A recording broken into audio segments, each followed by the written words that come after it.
Huh? You're pregnant? No way.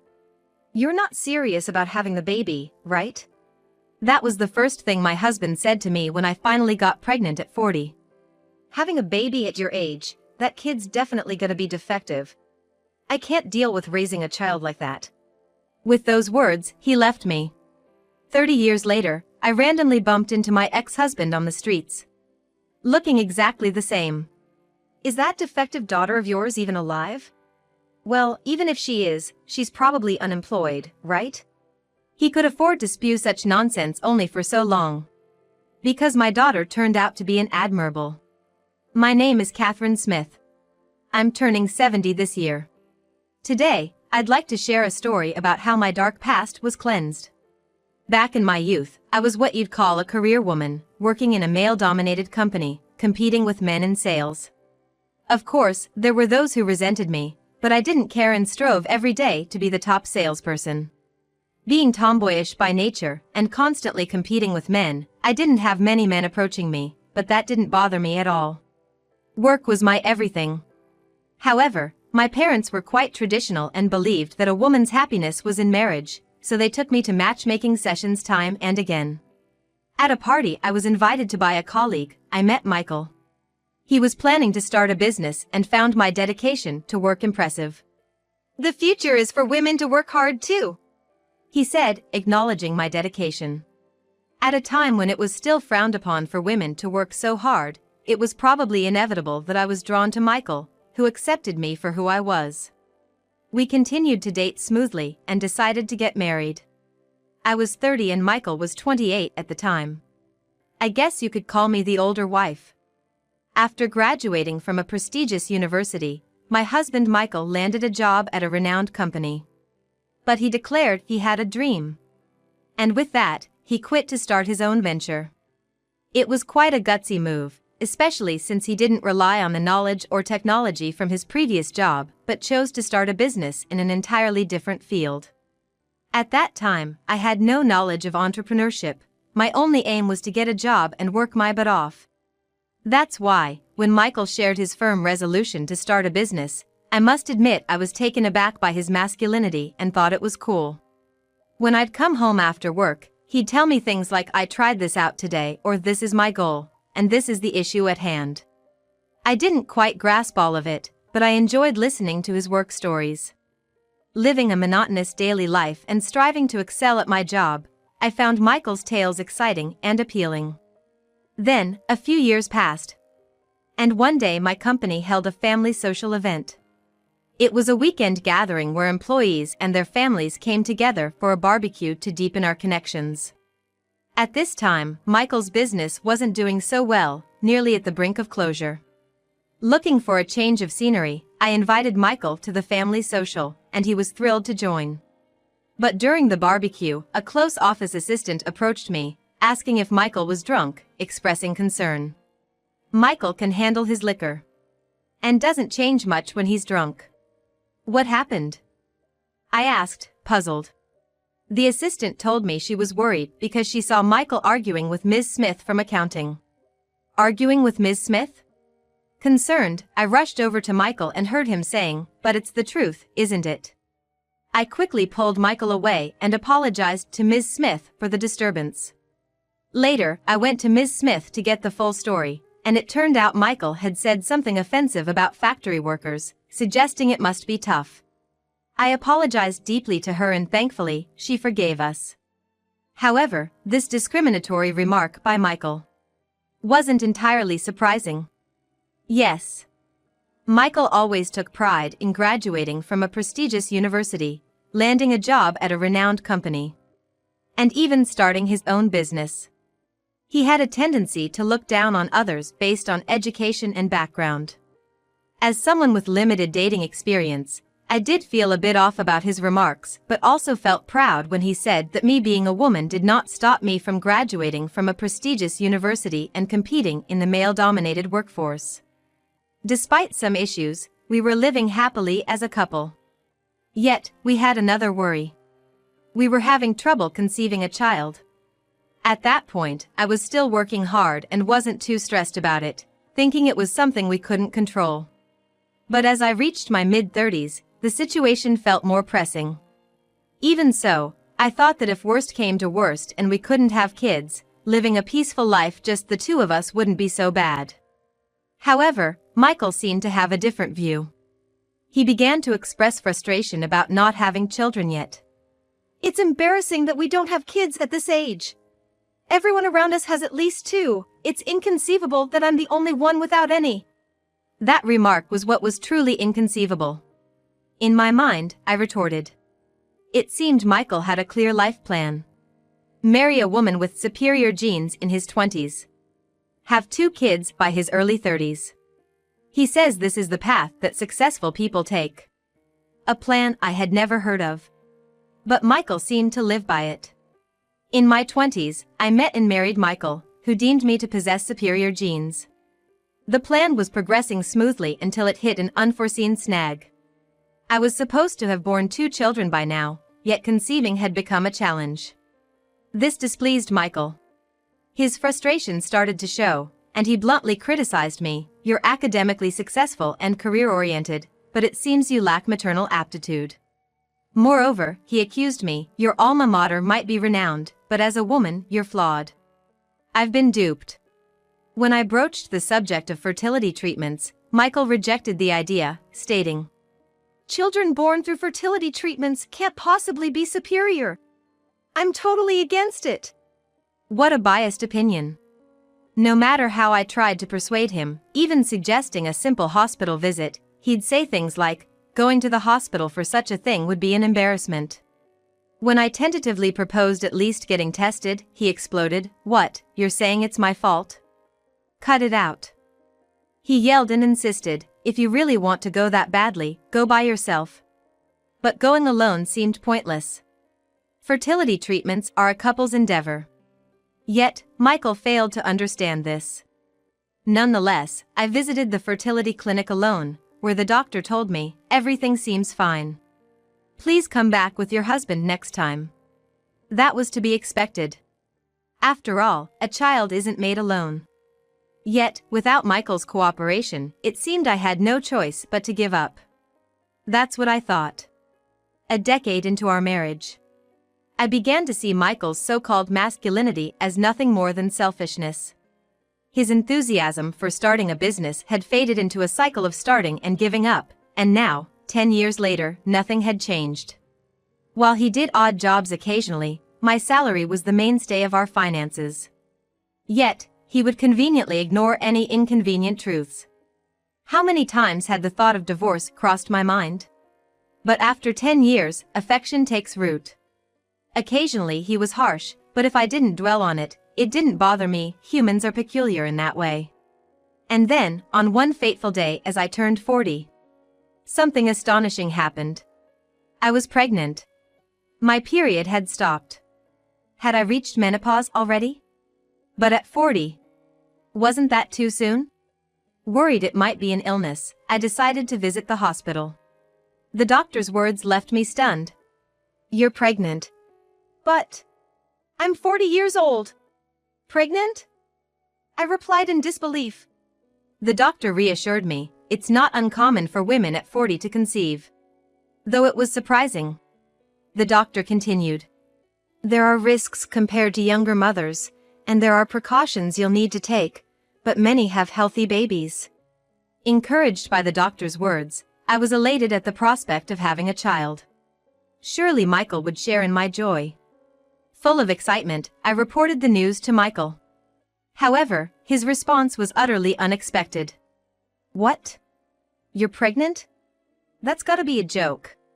You're not seriously considering keeping it, are you? Michael's unexpected words left me speechless and dumbfounded. But without a hint of concern for how I felt, he continued. Having a baby at your age, that child is definitely going to have issues. Raising a kid like that is just something I can't handle. If you insist on going through with this, then it's divorce time. That's what he said to me. It felt like a hammer blow to the head. This was the child I had longed for. Not having it was not an option for me. Yet Michael was saying if I went through with it, we would get divorced. It turned out that to Michael, I was not someone to be loved, but merely a tool for producing superior children. Sure, after 10 years together, some affection had developed, but if I had to choose between Michael and my child, there wouldn't be a moment of hesitation. I'd choose my child. I could get by without Michael just fine. In fact, it would probably be harder for him than for me. With that in mind, I declared to Michael, I am absolutely having this child. The next day, he slapped the divorce papers in front of me. He was serious. But my decision was unwavering. We were going to divorce. As I filled out the divorce papers, Michael said to me, from now on, stay out of my life. So that's how it would be until the end. What were those 10 years for, I wondered. But I too had no desire to have anything more to do with such a man. I gave up any claim to alimony and child support and decided to go back to my parents' house. I was anxious about whether I could continue working in sales while pregnant, but the company appreciated my years of hard work and asked me instead to train my junior colleagues internally until my maternity leave, which I was grateful for. Michael had been cruel, but I was surrounded by understanding people who encouraged me, and I gave birth to a healthy girl, Mindy. Despite the worries of a child born to an older mother, Mindy grew up well-nourished. With love from me and my parents, becoming a thoughtful, beautiful, and kind girl. Raised freely, she became a curious and lively child. Fast forward 30 years. I'm now 70. And Mindy is 30. An independent and successful adult. I've lived happily without a single thought of Michael. Then, one day, I was stopped by a familiar voice on the street. Hey, is that you, Catherine? Michael? Yes, it was that detestable Michael.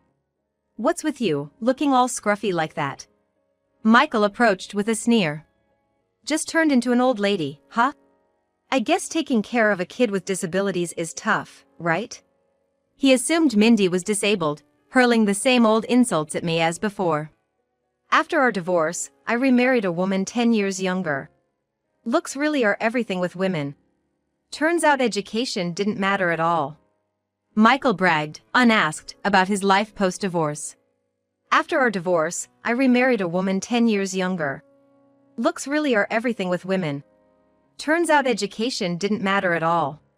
Michael bragged, unasked, about his life post-divorce. Got a daughter too, and unlike your disabled kid, mine's a beauty and pretty smart, too. She got the best of my brains and her mom's looks. What do you call it? Winning at life? We're out shopping together today. Dumping you was the best thing ever. Otherwise, I'd be stuck with you and that gloomy child of ours. Can't imagine that. Oh man, I'm so glad. Sure has a way with words, doesn't he? There are plenty of things I'd like to say back. But arguing with such a person is a waste of time. Taking my silence as consent, Michael's chatter didn't stop. I wished he'd just go away if he was out shopping with his daughters.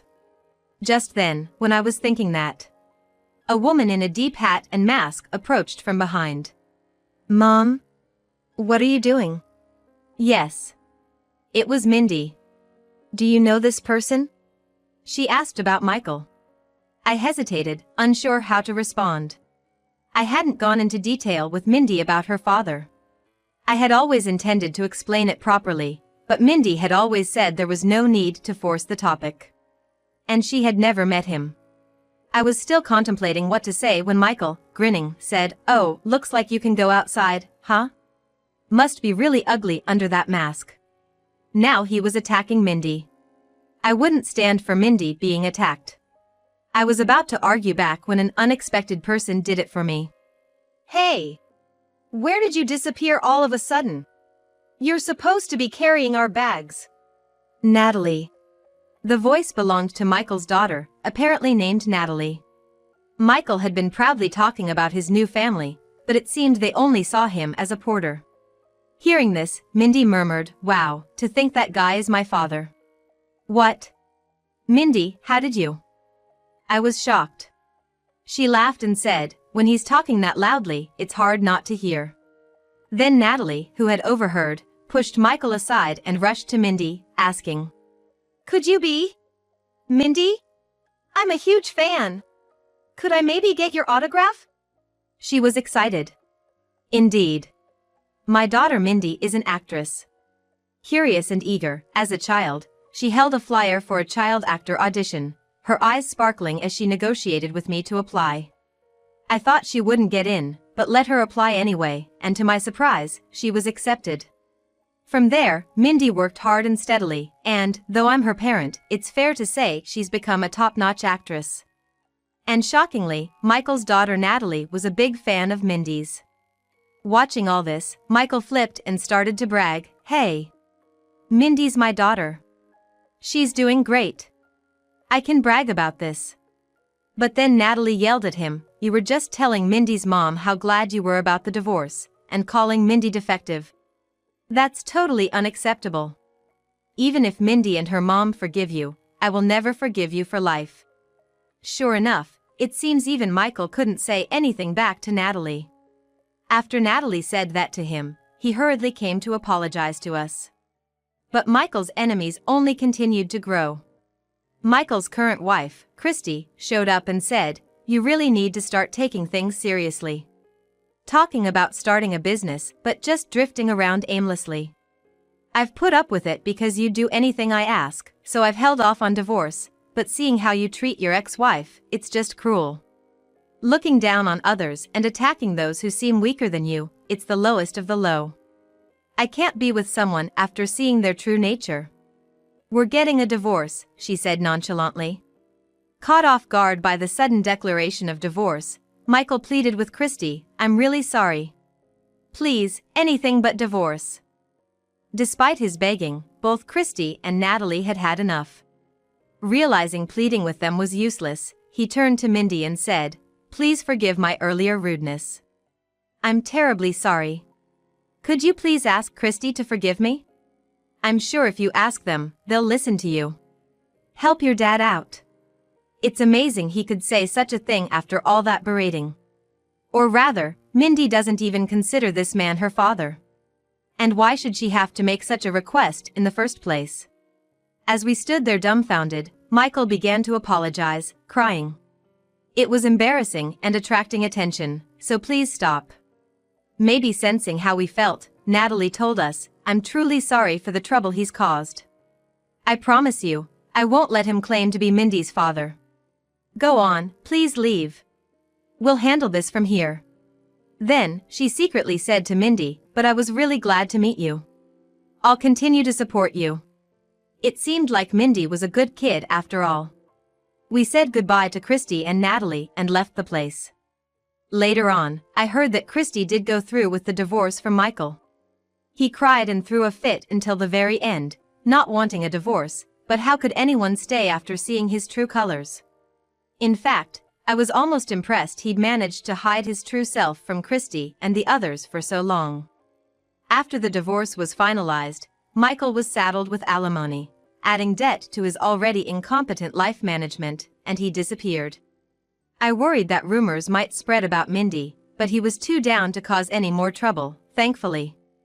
I know all this because Natalie apparently told Mindy via DM on social media. He turned out to be a terrible man, but it just goes to show, you reap what you sow. I will continue to fully support Mindy and live my life with gratitude to those around me. Now, the movie where Mindy is the lead is about to start. She's playing a lawyer who cuts down the evils of society. I'm looking forward to it.